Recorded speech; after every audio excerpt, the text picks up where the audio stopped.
Good evening, and I'd like to call to order our Tuesday, December 3rd, 2019 Piqua City Commission meeting. Let us stand and say the Pledge of Allegiance.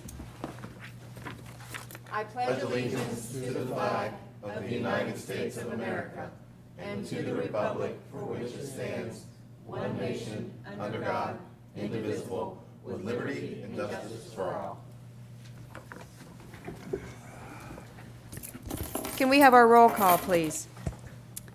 Mayor Hines. Here. Commissioner Lee. Here. Commissioner Grissom. Here. Commissioner Martin. Here. Commissioner Vogt. Here. Okay, and now we move to our consent agenda. There's one item on the consent agenda tonight. It's the approval of the minutes from the November 19th, 2019 regular Piqua City Commission meeting. I move we approve the consent agenda. Second. Has been moved and seconded. All those in favor say aye. Aye. Opposed? Okay, the consent agenda passes. And now we move to our old business. The first is ordinance number 7-19. It is a second reading.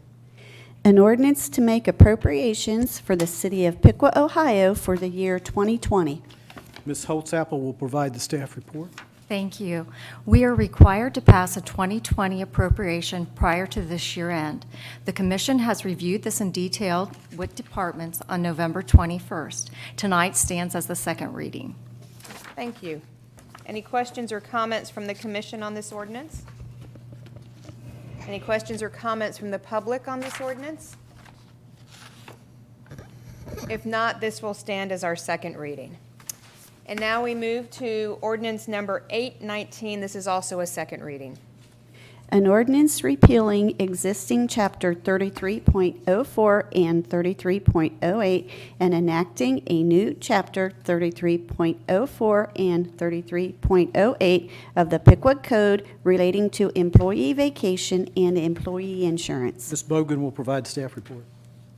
Good evening. This ordinance is before you to reflect annual routine updates required in Chapter 33. This is the second of three readings. Thank you. Any questions or comments from the Commission on this ordinance? Any questions or comments from the public on this ordinance? This doesn't have anything to do about returning employees or anything? The vacation. Yeah. The vacation section does reference employees who are rehired with That's the city of changed. Piqua. Yes, correct. Okay. Anything else from the Commission? Anything from the public on this ordinance? If not, that will stand as our second reading. And now we move to our new business. The first is resolution number R-92-19. A resolution authorizing purchasing orders to Chemical Services, Inc., Sal Chemicals, Matheson Trigas, Inc., Karis LLC, Greer Lime Company, and the City of Dayton for the 2020 purchase of various water treatment chemicals. Mr. Freisteller will provide the staff report. Yes, good evening. I'm here this evening again to request our treatment plant chemicals. As each year, we need to have this approved prior to the first of the year, as our plant never shuts down. We do 24 hours a day, 365 days a year. The chemicals came in at very close to what we had projected in our budget planning. The lime actually from Greer Lime took a little higher cost this year because the city of Dayton is able to furnish us much more at a lower price. And so our secondary suppliers realized they probably were only going to get about 12 loads a year. And so there's a little higher cost. But when we look at the city of Dayton's cost, it's considerable savings, and it adds up to as much as almost, it's actually $1,284 a load savings, and we get a load every week of the year. So that's very well worth and it's a very high quality product. If there'd be any other questions, the ability to get an entire truckload of our CO2 gas has added to savings. At the old facility, it was 12 cents a pound. We're just a little over 4 cents a pound now, since we can buy a truckload at a time. So if there's any questions, Mayor or Commission, I'd be glad to answer. Do we have any questions or comments from the Commission on this? Any questions or comments from the public on this resolution? If not, I will entertain a motion. So moved. Second. Has been moved and seconded. All those in favor say aye. Aye. Opposed? Okay, the resolution passes. And now we move to resolution number R-93-19. A resolution submitting to the electors of the City of Piqua, Ohio, a proposed amendment to codified ordinance sections 36.03 and 36.04, providing a 10-year renewal of the 0.25 of 1% municipal income tax levy for street improvements. Ms. Havener. Good evening. This resolution would allow the city to place on the March 2020 ballot to continue with the renewal of our income tax levy. Right now, it is 0.25%, and that would be continued. This has been in place since 1991, and this money is strictly for the reconstruction and resurfacing of our roadways in the city. So if we could continue with this, we will be able to continue with our progress we have made so far with our resurfacing and our reconstructs. It generates a little over $1 million a year for this fund, and I did want to point out that since 2010, we have been able to secure over $14 million in funding to match this approximately $13 million we're collecting. So we do make a lot of, we do have a lot of improvements we've made with this money, and we do need this in order to be able to leverage it for grants. But again, this is just a renewal. It's been in place since '91. And I think that's important for people to hear, that it's just a renewal. It's something that has already been in place for the past 10 years. So thank you. Any other questions or comments from the commission on this resolution? And you said it's being used to help leverage to get the grants for additional funding to help as well, too? Correct. We do a lot of federal funding, and all those grants typically require a local match. So this is the money that we put toward that local match. Thanks. Okay, thank you. $14 million is a lot of money. That's great. Good. Anything else from the commission? Do we have anything from our public on this resolution? My name's Bill Jacqua. I live at 607 North Sunset Drive here in Piqua. I just have a couple of questions about it. Sydney and Troy, their income tax is up 1.75%. We're 2%. Why is it we have to have a new tax? And we can argue all night over the terminology of it, but it's a renewal. I mean, renewal. It's a renewal. We are re-upping a new tax. I mean, are all these grants and things available without this? I mean, are you saying the only way we can get matching money is if we have this additional money, this new tax? I'm going to refer to it as a new tax because that's what it is. It is a renewal of a new tax. It's not consistent with the tax that we currently have, which is 1.75, which is consistent with Sydney and Troy. So is there any reason that we can't, why do we have to have another $10 million worth of tax money out of the citizens of Piqua to resurface our streets? Why is it we can't make do with what we have? This is the same amount that we've been doing for the past 10 years. I don't care if we've been doing it for 2,000 years. Why is it we have to continue? I don't, okay, I'll drop it at that. I don't understand why we have to do that, but I just have some specific... Because our streets need attention, and we need to stay on top of our infrastructure. I think many people, if you drive down Looney Road right now, people would tell you that we need to fix potholes, and we need to take care of the infrastructure that we have. So the way that we do this is we have things such as this renewal, which is not a new tax. It's continuing what we've been doing. So we need to have this in order to keep our streets up, to keep them up where they need to be. Okay. You seem pretty knowledgeable on it. So then on a street, so when we pave a street, so you know you have distance, you have width, you have volume, depth, cubic foot. So what is the city's cost per cubic foot to surface a street, since you seem to know a lot about it? Well, I'll refer to the engineers on that. I'll refer to Ms. Havener. I think once you've finished your 5 minutes, then we'll answer any questions that you have. Oh, this is a 5-minute thing? Mm-hmm. Okay. So then my question is I'm unclear as to why we have to have additional money. Why can't we just operate out of the $10 million that we currently get from income tax? I don't know why we have to have more, number one. Number two is I think that your responsibility as commissioners is to have some idea of what it costs to lay asphalt. I don't think you guys have a clue. And I think you just spent about $1 million worth on equipment to, now I guess you're in the paving business, as I understand it. So now you're going to go out and compete with the paving contractors, as I understand it. So my question would be is what does it cost for us to pave, the city of Piqua, to pave a street, cost per ton? And then compared to what does it cost to go out to a contractor and bid it out? I mean, I think before you guys add on $10 million worth of taxes to the city of Piqua, I think you guys should be able to answer that question. And I guess I'm confused because we aren't adding anything on. It's something we've been doing all along, so, I'll answer it okay, at the okay. end. Okay. Okay, thank you. And just to respond to those questions, we do two types of paving in the city. We do contractual paving, which is mainly what this fund that the renewal would be to do. And then we also have internally within our Public Works Department, and this is the main paving during the 103 fund, paves the main streets and so forth. That's all contracted out. We also do internal paving with our Public Works Department. That is alleys, small sections, and pothole patching and so forth like that, which it's not cost effective to bring in a contractor to do those very small jobs.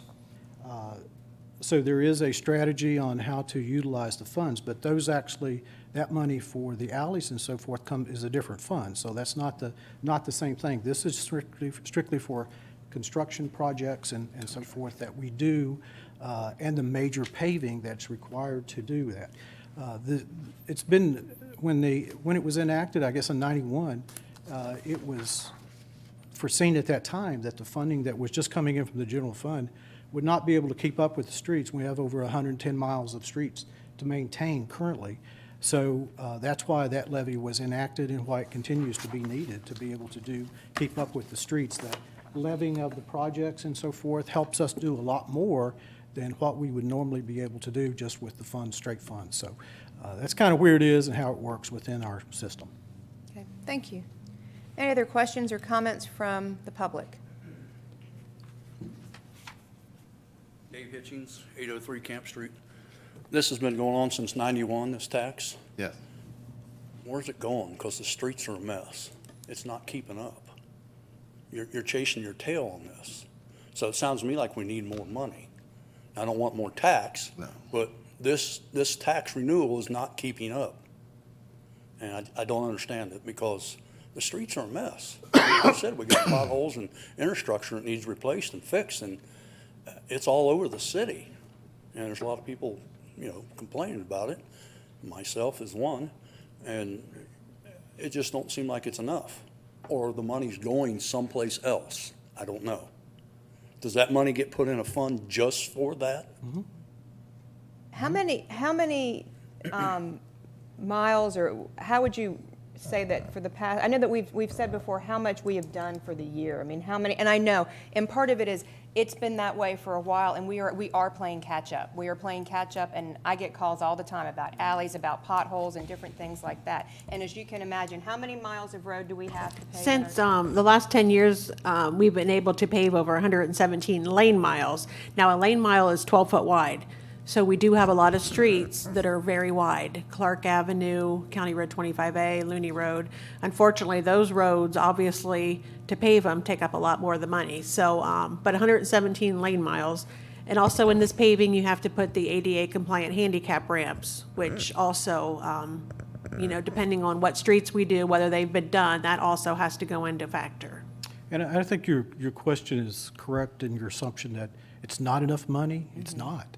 But that's why we leverage grants to help out. For instance, we have a grant application in now to pave all of Looney Road. Yeah. All of Looney Road would take all the money in a full year. So that's why it's important for us to get the leverage, the money. But all that money is dedicated completely to that fund and to those projects. Great question. It is a good question, and and I know there are many citizens who are frustrated. It takes a lot of money to pave these roads, and like you said, Looney Road is a huge project in itself. Thank you. Anything else from the public on this resolution? If not, I will entertain a motion. I'll put a motion for resolution number R93-19. Second. Has been moved and seconded. All those in favor say aye. Aye. Opposed? Okay, the resolution passes. And now we move to our public comment portion of the meeting. Do we have any public comment this evening? Comment, thank you. Bill Jocko, 607 North Sunset Drive. I have some kids from Wright State helping me in the political science department do some research for my project to switch it to a statutory city. And so these guys are helping me with the research and things of that sort. And I just thought I would share just a couple of things that I've learned that's really stunning to me, is the fact that if you're doing a comparative politics, comparative political science, you compare to other people. So I use Piqua and Troy because that's the easiest to compare to. But I'm stunned to find out that the average hourly wage rate in Piqua is $3 an hour less than it is in Piqua, than it is in Sydney and Troy. Piqua's $10.32. Troy's $13.38, and Sydney is somewhere around there. And so you just can't really, multiply it out like that. But if you start multiplying that, so then you take an average hourly work week. So $3, it's 120 a week. That's $6,000 a year. Then you multiply that times the taxpayers in Piqua. Now you're about $65 million difference between Troy and Sydney. Now, what's interesting is our economy is very much like Sydney. I mean, they have about the same amount of employees, same amount of population as Piqua does. So they're really a little better to compare. Another thing that I just found that was extremely interesting is this poverty rate. And I just have noticed over the years that how everybody wants to blame all of our problems in Piqua. I mean, our own economic development program policy does that in the city of Piqua. That we blame all these things on the poor people in Piqua. Well, the fact of the matter is that Piqua's population of welfare population is about 15.1%. Well, the average in Ohio is 14.9%. Troy is 11%, and we are on par with Sydney. So, if we have problems in Piqua, but let's quit blaming it on poor people because they can't be the problem. The reason they can't be the problem is that if you look at our income tax growth over the since Gary's got here, it started off at about 8 million. So it went from 8 million. Then if you deduct the million on this tax increase, then it goes from 8 million, 9 million, 10 million, 10.5 million. So that doesn't sound like a lot, but you look at Sydney, and Sydney went, in the same time period, Sydney went from 10 million to 20 million. And to me, that's just stunning. To me, that points to the fact that you guys just simply don't have a viable economic development policy that's working in the city. You can look at wages, you can look at, pick any parameter you want. They're all the same, and it just is not working for the average guy. So in conclusion, you take a person in the Piqua, when they go pay a utility bill, they're paying it with 30% less in their pocket than somebody in Sydney or Troy. And I just think that's unacceptable. And I think you guys have a bigger responsibility to find something for the city of Piqua, for the working people of Piqua that works for everybody. Thank you. Thank you.